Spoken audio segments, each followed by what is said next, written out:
Bom dia, alunos! Nós voltamos a falar de astronomia e agora nós vamos falar do fenômeno da eclipse. Nem sempre se conseguiu explicar cientificamente o que era o eclipse, então existiam várias histórias que buscavam explicar o fenômeno. E uma das mais famosas é que no céu morava um dragão. E esse dragão, de vez em quando, ele engolia o sol. E aí o dia, que estava claro, ficava escuro. E a população, ela era recrutada toda para ir à rua, e ela fazia muito barulho, batia panela, gritava, e o dragão, assustado e curioso, ia ver o que estava acontecendo. E aí ele percebia que é porque ele tinha engolido o sol, e aí ele cuspia e o eclipse terminava. Depois, com o avanço da tecnologia e das observações, pôde-se explicar o que é o eclipse cientificamente. E o eclipse, a definição dele é que é o escurecimento total ou parcial de um astro feito por meio da interposição de um segundo astro frente à fonte de luz. Ou seja, algum astro vai aparecer escuro, porque um outro astro passou na frente da fonte de luz. Então, nós vamos ter dois tipos de eclipse, o solar e o lunar. E para que o eclipse seja possível, nós temos que entender o que é diâmetro angular. Diâmetro angular é quando você pega dois objetos de tamanhos diferentes, mas que se você conectar aqui, ó, eles possuem o mesmo ponto em comum a esse ângulo, que é o diâmetro angular. Isso explica o porquê objetos de tamanhos tão diferentes conseguem cobrir o outro. Isso depende da posição que eles estão. Então, é aquela famosa imagem da seguinte maneira. Imagine que você, com a sua mão, quer cobrir uma pessoa, mas a sua mão é muito menor que essa pessoa. Então, o máximo que você vai conseguir é colocar a mão em cima de um pedaço do braço da pessoa. Mas se você se afastar e você se posicionar corretamente, com a sua mão você consegue cobrir a pessoa inteira. Então, isso é o diâmetro angular. E aí, sempre que nós formos falar de eclipse, nós vamos ter envolvido o Sol, a Terra e a Lua. Mas o Sol, a Terra e a Lua têm tamanhos muito diferentes, que é o que nós chamamos de diâmetro. Diâmetro é a medida de uma ponta a outra desse astro passando pelo meio. Então, a Terra, ó, ela tem mais de 12 mil quilômetros de diâmetro. A Lua tem 3.476. E o Sol tem 1.392.000 quilômetros de diâmetro. Então, o Sol é muito maior, a Terra é menorzinha e a Lua é bem pequena perto dos dois. Porém, a distância é muito diferente. A Lua, apesar de ser pequena, ela está muito mais perto da Terra do que o Sol, que é muito grande, mas está muito, muito, muito longe da Terra. E é por isso que nós vamos ter o fenômeno do eclipse, porque apesar do tamanho deles serem diferentes, a distância faz com que o diâmetro angular permita que ocorra o eclipse. Nós já vamos entender o que é o eclipse. Então, o primeiro tipo de eclipse é o eclipse solar, que vai acontecer sempre que nós tivermos a seguinte sequência: Sol, Lua e Terra, desde que naquele mês essa sequência esteja coincidindo, as inclinações, tudo bonitinho. A Lua, nessa posição entre o Sol e a Terra, vai ser a Lua nova. Então, o eclipse solar sempre vai acontecer na Lua nova. Que vai acontecer quando você, aqui na Terra, perceber que a Lua está bloqueando a luz do Sol. Então, o Sol está mandando a luminosidade, mas a Lua aqui está bloqueando. E nesse pedacinho que não chega à luz do Sol, vai ter escurecido, que é o eclipse total do Sol. Nesses outros pedacinhos, nós vamos perceber que escureceu, mas nós vamos perceber um eclipse parcial do Sol. E nas outras áreas que não estão afetadas aqui pela intercepção da luz da Lua, nós não vamos perceber nada. Então, o eclipse solar ele não vai ser percebido por todo mundo no planeta, só quem estiver na direção que está sendo atingida. Aqui é um experimento, né? Seria uma lanterna representando o Sol, a Lua e a Terra. E aqui o eclipse solar. Em algumas partes do planeta, nós vamos observar o eclipse anular do Sol, que é isso daqui, é um eclipse parcial, né? E nós observamos como se tivesse um anel.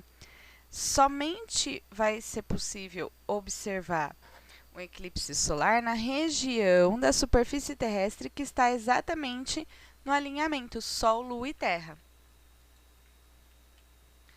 Esse eclipse é observado apenas como parcial da região terrestre por onde a penumbra passa, que é aquela outra área mais escura, mas não tão escura.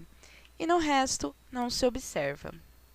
E aí nós temos o eclipse lunar. No eclipse lunar, nós vamos ter obrigatoriamente a sequência Sol, Terra e Lua. E aí aqui a Terra e a Lua vão coincidir a sua inclinação e tudo mais, e a Terra vai bloquear a passagem da luz do Sol. Como a Lua só é visível à noite porque ela reflete a luz do Sol, ela não vai ser visível nesse momento. A Lua nessa posição será a Lua cheia, então só tem eclipse lunar quando tem Lua cheia. E aqui essa região mais escura é a região em que a Terra está bloqueando totalmente a luz solar. Isso daqui é a umbra.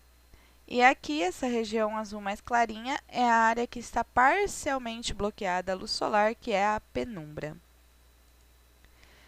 Aqui é a posição da lua cheia, então a lua cheia vai ser essa que refletiria a luz do Sol para a gente, mas que devido à inclinação e a Terra está bloqueando essa luz do Sol naquele momento do eclipse. Nós temos 3 etapas, né? O eclipse lunar total, que é quando a Lua está totalmente nessa região que não recebe luz. O parcial, uma parte está na parte que não recebe luz, mas uma partezinha está nessa parte de penumbra.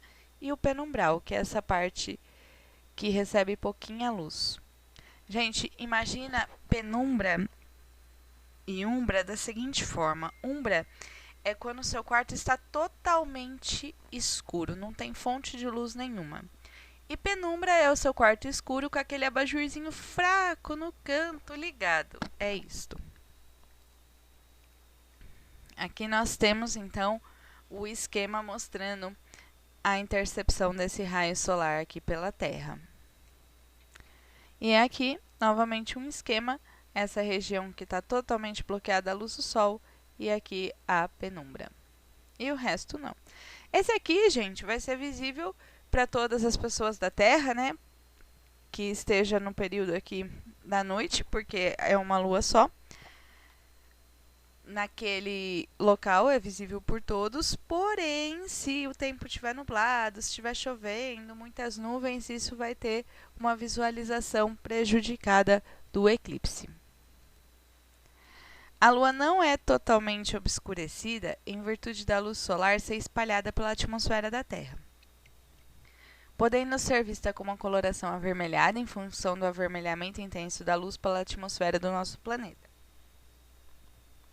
E aí vem essa informação importante. Como nós temos a atmosfera, a camada de ar da Terra e tudo mais, ela vai espalhar uma parte da luz do Sol. Então, quando ela espalha essa parte, ela pode atingir aqui a região da Lua, né, vinda de outro local. E é muito comum que a luz que seja espalhada tenha essa coloração avermelhada. Então, às vezes, nós vemos a Lua avermelhada devido a esse espalhamento que a nossa atmosfera faz da luz solar.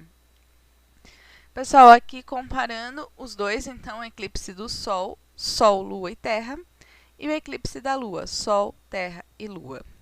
Nós temos menos eclipses lunares do que solares. A duração máxima da umbra do eclipse lunar de 3 horas e 20 minutos e a duração da observação de um eclipse lunar depende do intervalo de tempo que a lua cheia fica acima do horizonte na noite. Já a etapa umbral do eclipse solar dura poucos minutos, que é aquela parte que está super escura mesmo, que o Sol, entre aspas, apaga durante o dia, mas a duração completa do eclipse solar, incluindo a parte umbral, a parte de começar, terminar, é de 2 horas. Gente, um eclipse solar super perigoso de você observar, né, sem nenhum equipamento de proteção, porque ele prejudica a visão. Porque não existe, né? Se existe lua nova, lua cheia todo mês, por que não existe eclipse da lua e do sol todos os meses? Porque além de ter a fase da lua, os planos das órbitas da Terra em torno do sol e da lua em torno da Terra não são os mesmos.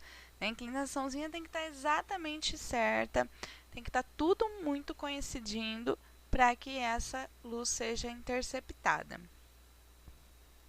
No total, por ano, nós temos de 2 a 7 eclipses, então todo ano vai ter eclipse. E a cada 18 anos, nós temos os eclipses acontecendo com a mesma regularidade. Então, assim, no ano 1 teve 2 eclipses, no ano 2 teve 5, no ano 3 teve 4. Depois de 18 anos, começa a repetir essa sequência. É por isso que a gente consegue prever quantos eclipses vão ter naquele ano. Isso daqui é o período de Saros. Nesse período de 18 anos, nós temos 41 eclipses do Sol e 29 eclipses da Lua. E aí aqui, como curiosidade, esse é um site onde tem o calendário de eclipses, é um site da NASA. E segundo os cálculos, em 2020, nós vamos ter 4 eclipses lunares e 2 solares. As datas, 10 de janeiro, já foi, né? O eclipse lunar penumbral. Dia 5 de junho, eclipse lunar penumbral. Dia 21 de junho, o eclipse anular do Sol, aquele do anelzinho. Dia 5 de julho, o eclipse lunar penumbral. 30 de novembro, eclipse lunar penumbral. E 14 de dezembro, eclipse solar total. Pessoal, perceba que a maioria deles ainda não aconteceram.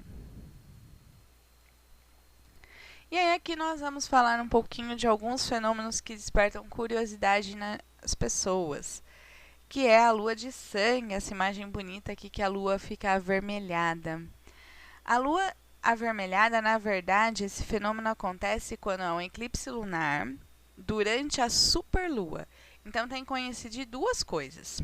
O que é a superlua? A superlua é quando a lua fica cheia e se aproxima da Terra. Ela fica no ponto mais próximo da Terra, que é o perigeu. Né? Na órbita dela, que é ao redor da Terra, ela vai atingir o ponto mais próximo. Então, a gente vê ela um pouco maior. E isso coincide com o eclipse lunar. Então, tem que acontecer 2 fenômenos para acontecer essa lua. Então, aqui, ó, é nessa etapa aqui, ó, na umbra, tem que acontecer isso e coincidir com a época que ela está na superlua. Pessoal, nós já vamos continuar no próximo vídeo falando da lua de sangue. Não deixe de acompanhar.